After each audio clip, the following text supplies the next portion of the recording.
around, and that's kind of harming the experience a little bit. But other than that, it was a. I'm reminded how impressive looking the game was, for, given the hardware at the time. Right. Um, but still very early in. So yeah, we can talk about Tomb Raider. For that, if anyone is listening and they have an iPad, do play Brain Decks. It is fucking an awesome game. It's a game show game where you go against various celebrities or personalities, and you try to get a better score on random trivia. I did a review a while ago, and the game's free, has no ads whatsoever.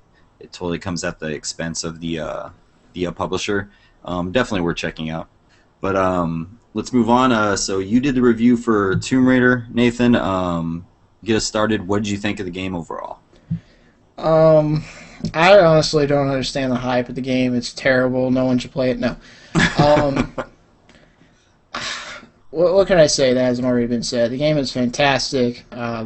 The best aspect, I mean, everything about it, the game is solid, from the platforming and the shooting, and it's not necessarily super remarkable in those aspects, but just being solid is good enough to support the main strengths of the game, which I feel is the writing, and particularly the characterization, especially of Laura, but of everyone else. Everyone uh, seems to have a thought process, and seems to have a motivations and a logic to them. So no, there's nobody that's like really super senseless and one dimensional, except maybe the I think the blonde guy villain. with the glasses. I think the villain was a little cookie cutter, to be honest with you. Yeah, he was a little, yeah, Matthias.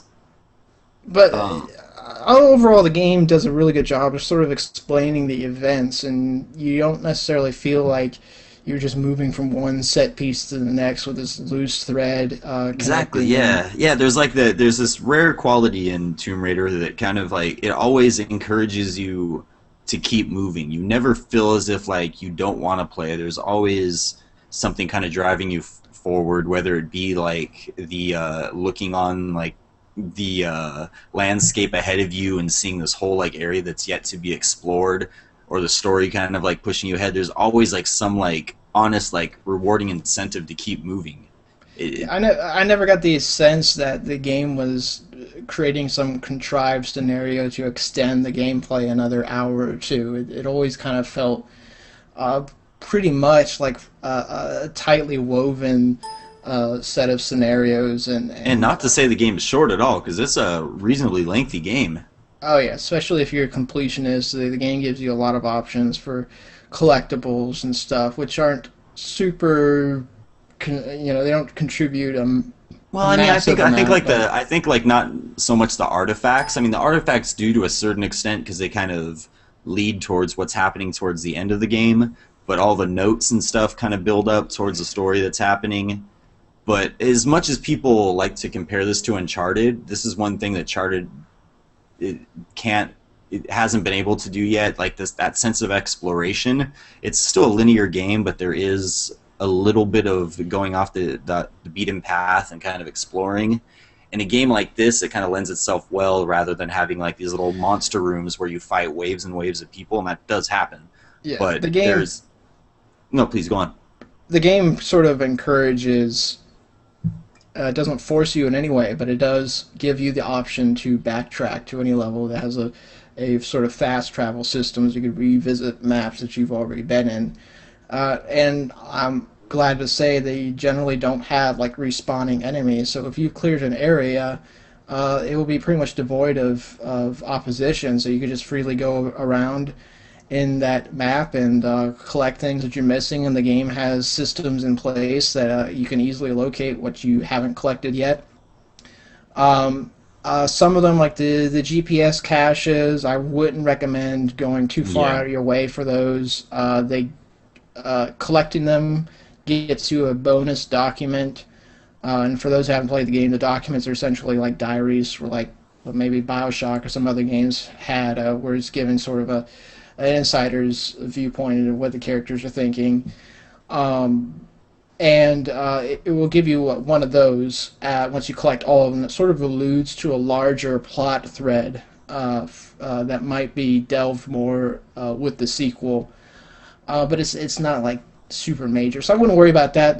The documents themselves, though, and the relics are sometimes pretty interesting if you get into the story. If you're not really into the story and you just kind of think, I just want to get through this game, then don't bother. But I don't have to tell you that because you wouldn't anyway.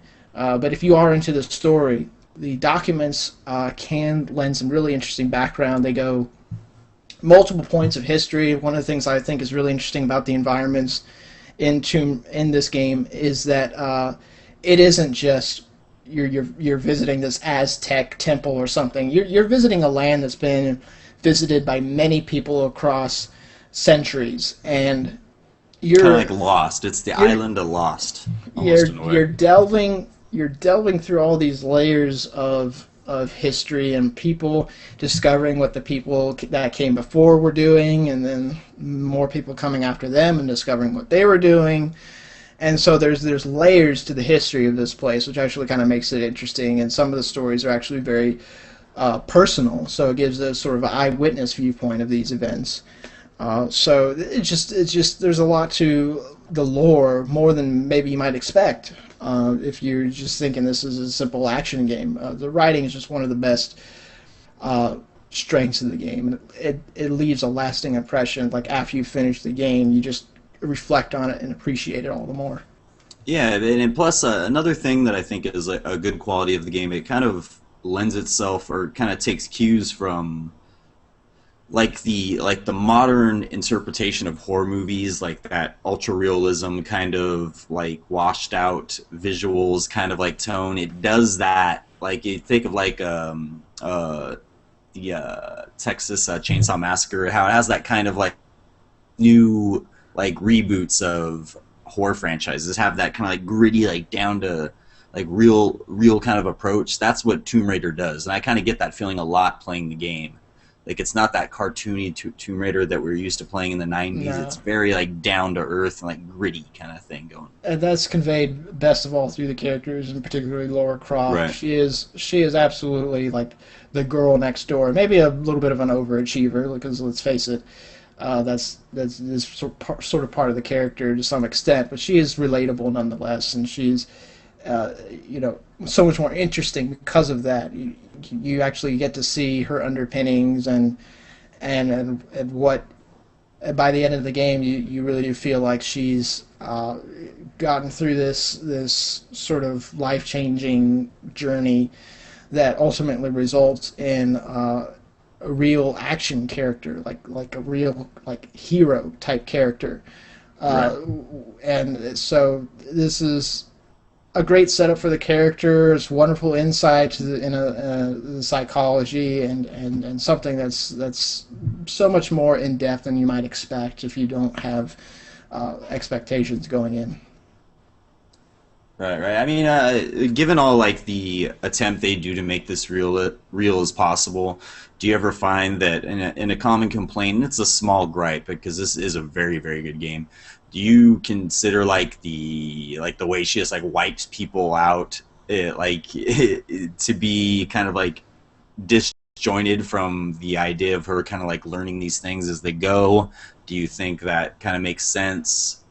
I mean, like Well, one thing, like I kind of like laugh at when I play the game is she's all concerned about these relics, but she sees a bag hanging on from the ceiling with a net. She'll just burn the whole fucking thing. yeah, right. She's an archaeologist, but she's gonna just burn the whole fucking place down. I'm not saying that the game is not without a few contrived things. One of the stuff I noticed playing the game was that there was a lot of stuff wrapped in rope for no good reason. A lot of surfaces painted with white paint that didn't seem to make a lot of sense. You know, and the rope was really clean. Like, why would it be like fresh rope right out of the warehouse or something? I don't know. But anyway, Yeah, I and, mean these are obviously very small, minute like I critiques. mean, if you're really, really trying to get into the game and it is trying to be hyper realistic, I guess you could look at these things and say they're sort of breaking the immersion. There's moments where there's not where the polish sort of falters a bit. I mentioned in the review one part where I was standing in a stream and an enemy throws a Molotov cocktail at me, Right. and the stream catches on fire. Yeah, that's one thing. And Like combat in the water seems like they didn't really like. There's very few instances where that even becomes a factor. But when combat does, for some reason, fall into the water, it becomes really bad. yeah, it just comes up so rarely though. Yeah. It's one of those things where it's so much of the game is solid that really, in order to criticize the game, which you want to do, you don't want to just sit there and heap praises on the game endlessly, proclaiming it as the best game in 10 years. I mean, Right. you should, I don't want to say pick it apart, but you should openly look at what faults may be there. Where the room Um, for growth right, is. but with this game, it really does feel like you kind of have to dig for it. Not to create a pun or anything, but you kind of have to. It just seems minor in the grand scope of things.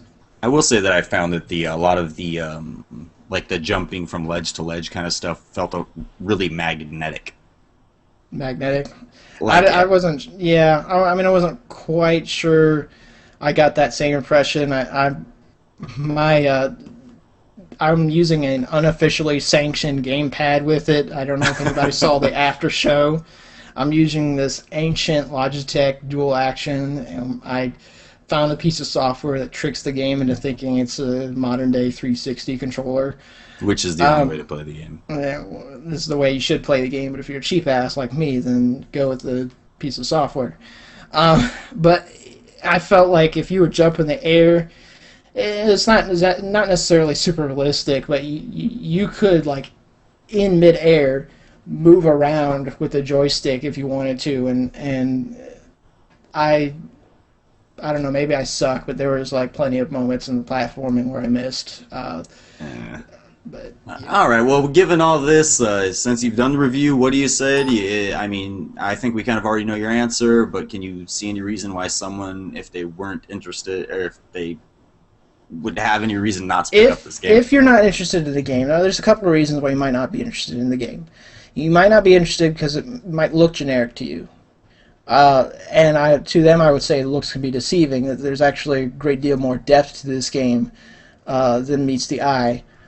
Certainly, when I was looking at the trailers and everything, I was totally open to the idea that this game could suck because it didn't look like anything special. But really, the soul of the game, and it does have soul and a surprising amount, is beyond the gameplay. And so what happens is it ends up being greater than the sum of its parts.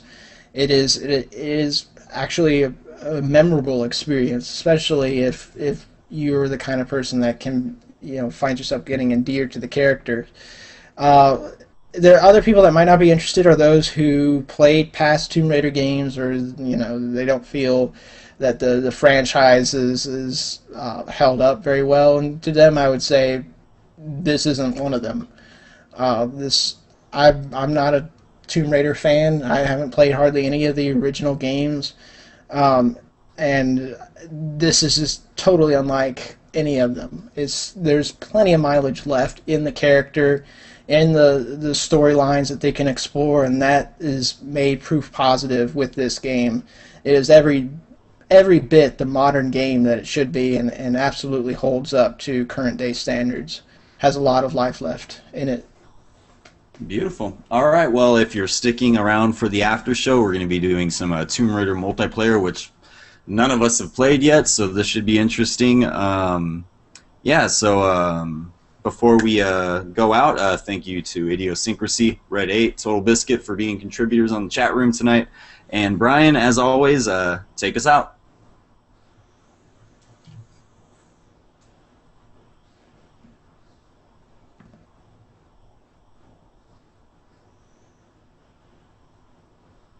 You're going to need your mic, sir. We can't hear you.